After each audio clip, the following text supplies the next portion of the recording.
जय हिंद साथियों, आप सभी का स्वागत है आपके अपने यूट्यूब चैनल पे। चलते हैं क्वेश्चन पे। क्वेश्चन है, पानी का भारीपन किस विलेय के कारण होता है? तो ऑप्शन दिया हुआ सोडियम, कैल्शियम, पोटेशियम, नाइट्रोजन। तो कैल्शियम की वजह से पानी भारीपन विलेय का कारण है, पानी का भारीपन। तो इसका आंसर बी हो जाएगा। नेक्स्ट क्वेश्चन पे चलेंगे तो देखेंगे कि निम्नलिखित में से किस सी टेप रिकॉर्डर की लेपित रहती है? जो टेप रिकॉर्डर पर रहता है तो नीलत होता है, फेरोमैग्नेटिक चूर्ण है, जिंक ऑक्साइड पारा है। तो इसका आंसर बी हो जाएगा। ठीक है ना, बी हो जाएगा। चलिए नेक्स्ट, सोडियम धातु को डुबाकर रखा जाता है जल में, अल्कोहल में, पेट्रोल में और किरोसिन में। तो यह सोडियम जो रखा जाता है किरोसिन में रखा जाता है। अगर वह ऑक्सीजन से मतलब वायु में रख दिया तो तुरंत आग धर लेगा। ठीक, इसीलिए उसको किरोसिन में रखते हैं। दिया हुआ है यूरिया का रासायनिक नाम है एनिलीड, क्लोरोइथेन, कार्बामाइड और कोई नहीं तो ये कार्बामाइट है। ठीक है, इसका आंसर सी होगा। आगे हम लोग देखेंगे ये वाला 5 नंबर है।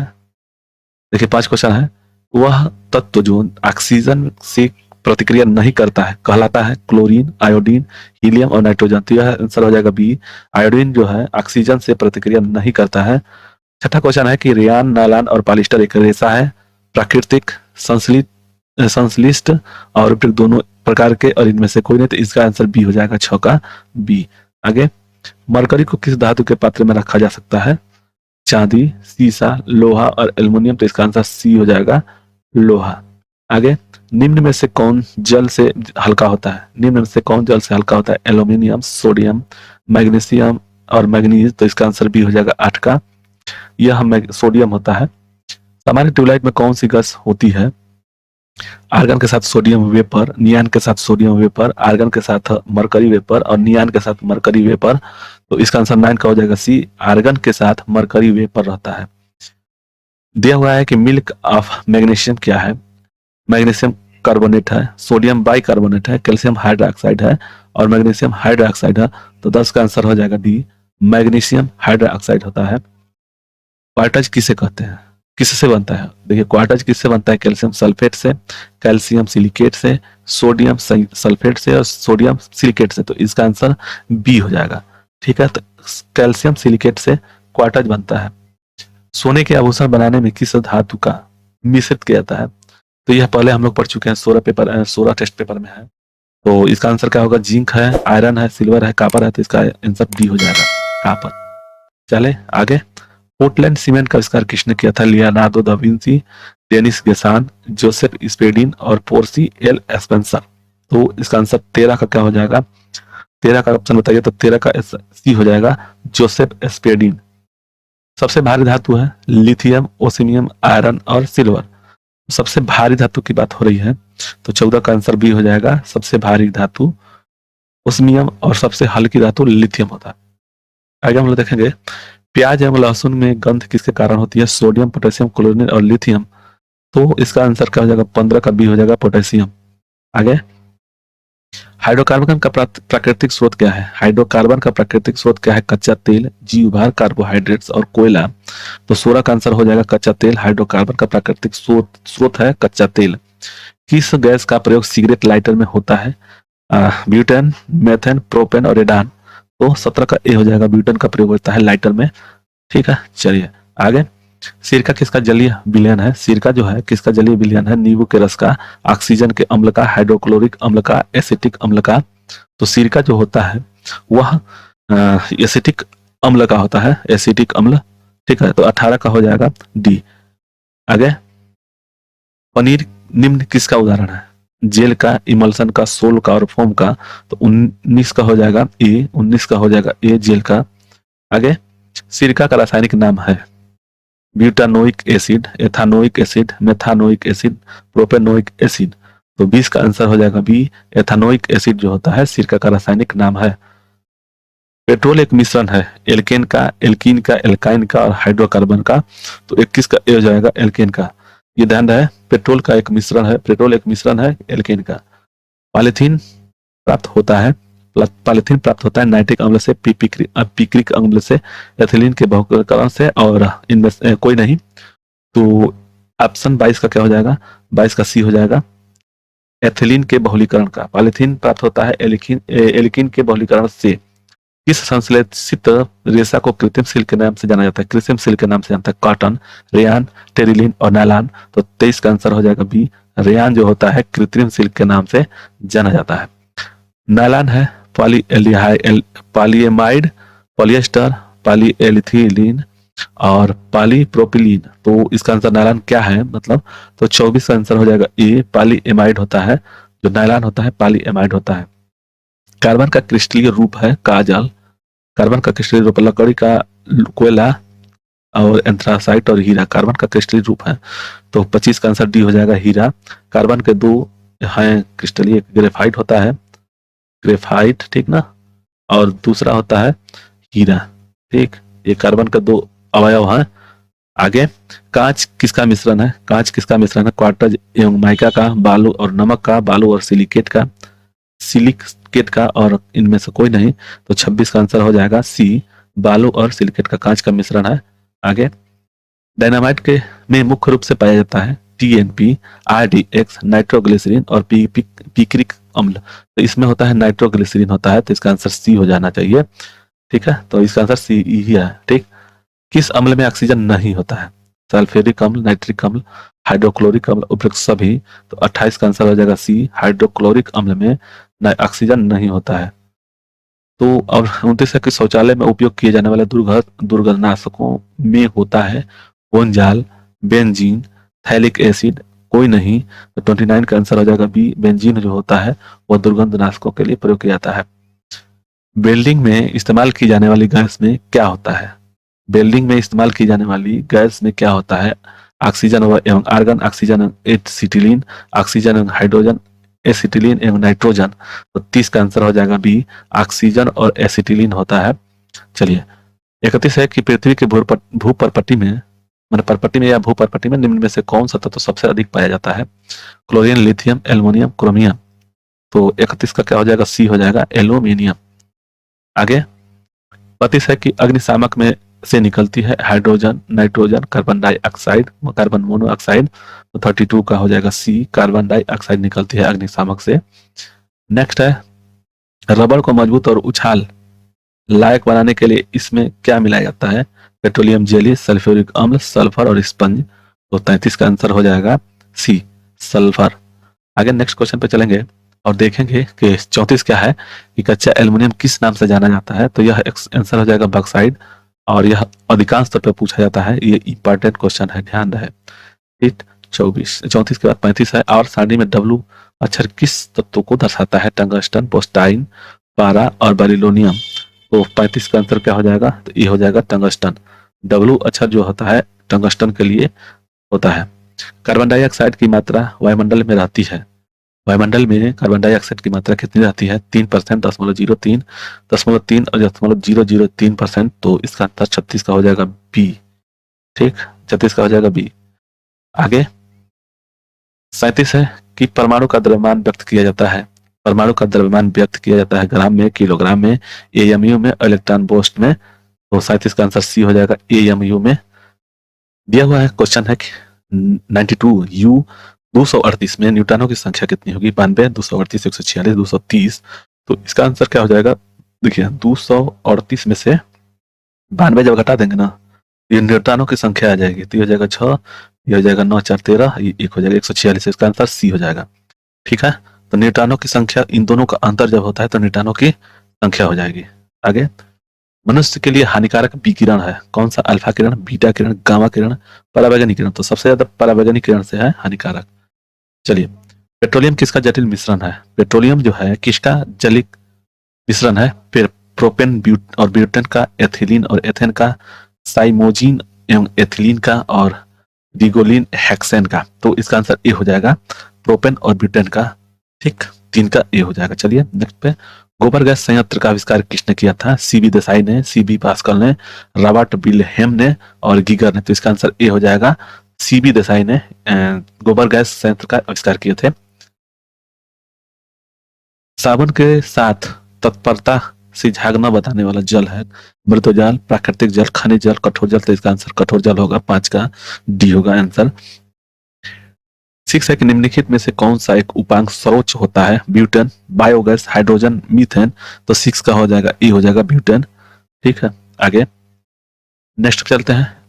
किस अम्ल का उपयोग सीसा संचायक बैटरी में किया जाता है? सल्फ्यूरिक अम्ल का, हाइड्रोक्लोरिक अम्ल का, नाइट्रिक अम्ल का, एसिटिक अम्ल का। तो 7 का आंसर हो जाएगा ये हो जाएगा सल्फ्यूरिक अम्ल। किस अम्ल का उपयोग सीसा संचायक बैटरी में किया जाता है? तो सल्फ्यूरिक अम्ल में। अम्ल वर्षा किनके पर्यावरण प्रदूषण से बनता है? नाइट्रस ऑक्साइड और सल्फर डाइऑक्साइड, ओजोन और carbon dioxide, carbon monoxide, carbon और कार्बन डाइऑक्साइड और नाइट्रोजन। तो इसका आंसर हो जाएगा 8 का ये हो जाएगा नाइट्रस ऑक्साइड और सल्फर डाइऑक्साइड होता है। चलिए, जल की संशुद्धि में कौन सा रसायन प्रयुक्त होता है? जल की संशुद्धि में कौन सा रसायन प्रयुक्त होता है? Potassium sulphate, potassium permanganate, sulphuric अम्ल और नाइट्रिक अम्ल। तो इसका आंसर हो जाएगा बी। 9 का बी होगा मैग्नीशियम परमैंगनेट होता है। हवा का वाष्प वाष्प है ये, वाष्प घनत्व होता है 1.0, 4.8, 9.4 और 14.4। तो इसका आंसर डी हो जाएगा 14.4 होता है। आगे, पानी और चाक खड़िया के मिश्रण को पृथक किया जा सकता है किसके द्वारा? अवसादन द्वारा, वाष्प द्वारा, आसवन द्वारा और निस्पंदन द्वारा। तो 11 का आंसर हो जाएगा अवसादन द्वारा पानी और खड़िया को मिश्रण किया जा सकता है। ठीक, माइका क्या है? विद्युत का कुचालक, ताप का सुचालक और ताप का कुचालक, विद्युत का कुचालक। तो इसका आंसर क्या होगा? माइका यह है 12 का, ये हो जाएगा विद्युत का कुचालक होता है। माइका जो होता है विद्युत का कुचालक होता है। शुद्ध जल का क्वथनांक फ़ारेनहाइट स्केल में क्या होगा? 100 डिग्री, 104 और 232 डिग्री और 212। तो देखिए फ़ारेनहाइट में क्या होता है कि 32 फ़ारेनहाइट से लेकर के और 212 फ़ारेनहाइट तक रहता है। तो माने यहाँ पे 0 डिग्री, जैसे मान लीजिए ये अगर सेल्सियस में रख दिया जाए, ठीक है, तो ये हो जाएगा 0 डिग्री सेल्सियस से 100 सेल्सियस में। ठीक, ये जो क्वथनांक है अगर सेल्सियस में रखेगा तो 100 जीरो, मतलब यहाँ पे 0 पे वह बर्फ बन जाएगा। उसी तरह से फ़ारेनहाइट में 32 पे 0 बन जाएगा और मतलब बर्फ बन जाएगा 32 पे, और इस पे हो जाएगा क्वथनांक पर, क्वथनांक हो जाता है 212। तो इसका आंसर हो जाएगा डी। ठीक है ना? तो ये याद रहे, ये पूछता है, अक्सर पूछ देता है ये। ठीक, सोडा वाटर बनने के लिए प्रयोग होने वाली गैस है SO2, CO2 या NOCO। तो इसका आंसर CO2 होता है। आगे, ग्लूकोज का रासायनिक सूत्र है, ग्लूकोज का रासायनिक सूत्र है CH4। तो देखिए C6 होता है, याद रहे C6H12S C6 होता है, नहीं ये वाला O6 होता है। ठीक ना, O6। तो याद रहे इसमें ये दोनों में से CHO, ठीक ना, तो ये 6 होता है, इसका दोगुना फिर इसका आधा। ठीक, मैंने ये 6 होता है, ये भी 6 है, इसको रखिए H12 को, तो ये याद रहेगा। तो इसका आंसर बी हो जाएगा। ठीक, आगे, नाभिकीय विखंडन में ट्रिगर क्या है? इलेक्ट्रॉन, न्यूट्रॉन, पॉजिट्रॉन और प्रोटॉन। तो 16 का आंसर क्या हो जाएगा? तो 16 का भी हो जाएगा न्यूट्रॉन। ट्रिगर क्या है? तो न्यूट्रॉन। बहुलायक नायलॉन का पहली बार विकास और बाजारीकरण किया गया शिकागो में, टोक्यो में, न्यूयॉर्क में। और यह क्या है? कोई नहीं, तो नायलॉन। देखिए नायलॉन, याद रहे नायलॉन, ये दोनों अलग अलग है। तो ये नायलॉन कहाँ का है? तो इसका 17 का आंसर हो जाएगा सी, न्यूयॉर्क में, न्यूयॉर्क। आगे, सभी भारी रेडियो सक्रिय तत्व अंतिम रूप से परिवर्तित होता है, सभी भारी रेडियो सक्रिय तत्व अंतिम रूप से परिवर्तित होता है हाइड्रोजन में, सीसा में और पारा में और क्रिप्टॉन में। तो 18 का आंसर क्या हो जाएगा? बी हो जाएगा, सीसा में। आगे हम लोग देखेंगे 19 क्वेश्चन है कि रंजक एवं खाद्य पदार्थ बनाने में प्रयोग किया जाता है कैरामल का, कार्नोलाइट का, ब्रेंचीन का और कोई नहीं है। तो इसका आंसर क्या हो जाएगा? 19 का ए हो जाएगा कैरामल। आगे, आधुनिक आवर्त सारणी आधारित है अणु भार पर, परमाणु भार पर, परमाणु क्रमांक पर, न्यूट्रॉन पर। तो 20 का आंसर क्या हो जाएगा? 20 का हो जाएगा सी, परमाणु क्रमांक पर। याद रहे परमाणु क्रमांक पर होता है। एनटीपी, किसी गैस में 1 मोल का आयतन होता है 3.5 लीटर, 10 × 10 का पावर -5, 22 लीटर, 22.5 लीटर एनटीपी। तो 21 का क्या हो जाएगा? 21 का हो जाएगा डी। ठीक है, 21 का डी। नेक्स्ट क्वेश्चन पे चलेंगे। अपमार्जन, अपमार्जक है साबुन, औषधि और प्रेरक और शोधक अभिकर्ता। तो 22 का क्या हो जाएगा? तो 22 का हो जाएगा डी, शोधक अभिकर्ता। अपमार्जक शोधक अभिकर्ता है। आरडीएक्स का पूर्ण रूप है, तो इसका आंसर क्या होगा? Recently developed accelerative. तो इसका आंसर 23 का क्या हो जाएगा? 23 का आंसर हो जाएगा सी, हो जाएगा डेवलप्ड एक्सप्लोसिव होता है। बुलेट प्रूफ पदार्थ बनाने के लिए कौन सा बहुलक प्रयुक्त होता है? बुलेट प्रूफ पदार्थ बनाने के लिए कौन सा बहुलक प्रयुक्त होता है? पॉलीएथिलीन, पॉलीएमाइड, पॉलीपेप्टीथीन और पॉलीकार्बोनेट्स। तो इसका आंसर 24 का आंसर हो जाएगा डी, पॉलीकार्बोनेट्स होता है। फिटकिरी, पानी में फिटकिरी का पिलाई जाता है, एलियम पिलाई जाती है। इसका आंसर बैक्टीरिया मारने के लिए, रंग हटाने के लिए, मीठा स्वाद बनाने के लिए। तो 25 का आंसर क्या हो जाएगा? बी हो जाएगा, बैक्टीरिया को मारने के लिए इसलिए मिलाई जाती है। ठीक है ना, पानी में फिटकरी मिलाई जाती है। आंसर है पानी में फिटकरी मिलाई जाती है बैक्टीरिया को मारने के लिए। चलिए, प्रयोगशाला में यूरिया का संश्लेषण सर्वप्रथम किसने किया? बोहलर, रदरफोर्ड, आइंस्टीन, कोई नहीं। तो 26 का आंसर हो जाएगा ए, बोहलर ने प्रयोगशाला में यूरिया का संश्लेषण किया था सर्वप्रथम। मिथेनॉल किस नाम से जाना जाता है? रविंग alcohol, grain alcohol, would alcohol और विकृत एल्कोहल। तो 27 का सी हो जाएगा वुड एल्कोहल। आगे नेक्स्ट पे चलते हैं, डीडीटी का पूर्ण नाम क्या है? तो इसका आंसर 28 का क्या हो जाएगा? डी हो जाएगा, डाइक्लोरोडाई फिनाइल ट्राइक्लोरोइथेन है, ट्राइक्लोरोइथेन है। ठीक है, तो इसका आंसर डी होगा। गैसोहॉल और गैसोलीन और किसका मिश्रण है? इथे ethyl alcohol, methyl alcohol, butyl alcohol और इथिलीन ग्लाइकान। 29 का आंसर हो जाएगा ए, इथाइल अल्कोहल।